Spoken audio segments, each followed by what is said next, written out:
अक्षरमहं पुरुषोत्तम दासोस्मि। अक्षर एवो हूँ पुरुषोत्तमનો દાસ છું। अक्षरम् अहं पुरुषोत्तम दासोऽस्मि।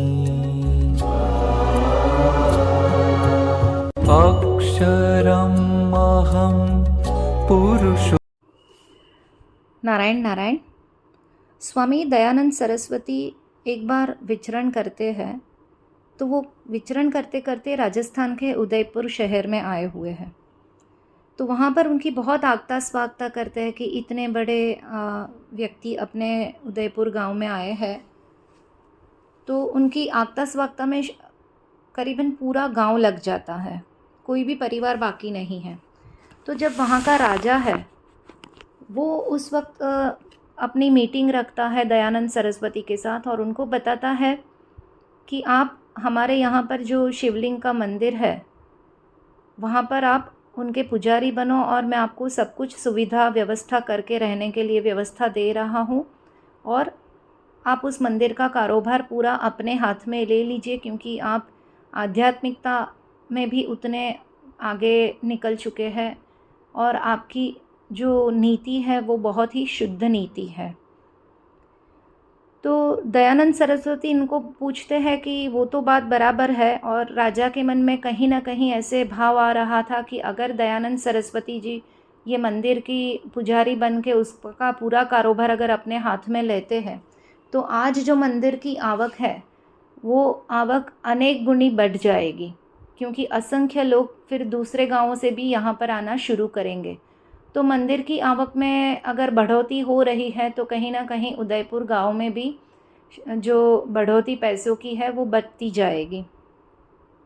तो स्वामी जी वो राजा को पूछते हैं कि ये जो मंदिर है वो परिसर की और ये पूजा करने की वो कितनी कीमत है, क्या भाव है उसका, आप मुझे क्या देना चाहते हैं। तो बोला कि उसका एक्स अमाउंट जो भी उस वक्त था वो बताया गया। वो राजा राणा वहाँ पर थे, उन्होंने बताया कि ये इतने मोल का है उसकी ज़मीन और ये मंदिर और ये परिसर और पुजारी जी के लिए इतने पैसे। तो बोला मैं तो सन्यासी का जीवन धारण ऑलरेडी कर चुका हूँ, तो मेरे लिए तो धन का त्याग ही सबसे बड़ा सेवा है मेरे जीवन में कि मैं उसका स्पर्श ना कर पाऊँ। लेकिन अगर मेरे जो कार्य से लोग भी अगर खुश हुए या नाखुश हुए वो मुझे पता नहीं है, लेकिन मैं कहीं ना कहीं आपके अंदर बंध जाता हूँ कि मुझे इतना कार्य करके आपको हर महीना या जो भी नियम है उसमें आपको जवाब देना है। तो कहीं ना कहीं मैं लक्ष्मी को जुड़ जाता हूँ और लक्ष्मी की बढ़ोतरी करने में मेरा विचार उस दिशा में सही मार्ग में आगे जाए या गलत मार्ग में वो मुझे पता नहीं है। तो जब हम पैसा कमाने के लिए निकलते हैं या घर में हमें कोई पैसा दे रहा है जिसके माध्यम से मेरे पास पैसा आ रहा है, तो हमें 3 चीज़ों का मुख्यत्वे ध्यान रखना है उसमें कि कौन सी चीज़ हमें पैसा कमाने के लिए जब हम जाते हैं तब ध्यान में रखनी है। पहले तो चित्त की एकाग्रता को बहुत गहराई से हमें ध्यान में रखना है। उसके बाद जीवन की परिमितता जो रहती है उसमें और समदृष्टि में, अगर ये 3 चीज़ों का हम अंगीकार करते हैं तो हमारे जीवन में जो पैसा जिस प्रकार से शुद्ध लक्ष्मी हमें चाहिए, अष्टलक्ष्मी का जो प्रवाह चाहिए वो हमें प्राप्त करने के सभी द्वार खुल जाते हैं। जीवन में परिमितता यानी कि क्या है कि जो भी क्रिया हम कर रहे हैं वो सत्य के आधार पर ही हमें करनी है।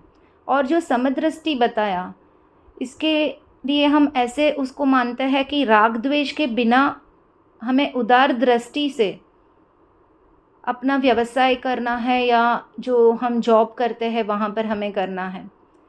तो एकाग्रता रखनी है, सत्य को पकड़ना है और राग द्वेष का त्याग करना है। अगर ये 3 चीज़ हमारे आमदनी के माध्यम में हम ये 3 बाबत को ध्यान में रखते हुए साथ में रखते हुए हम आगे बढ़ते हैं तो अष्टलक्ष्मी के सभी द्वार हमारे जीवन में खुले हो जाएंगे और फिर महालक्ष्मी माँ की असीम कृपा हमारे ऊपर बनी रहेगी। नारायण नारायण।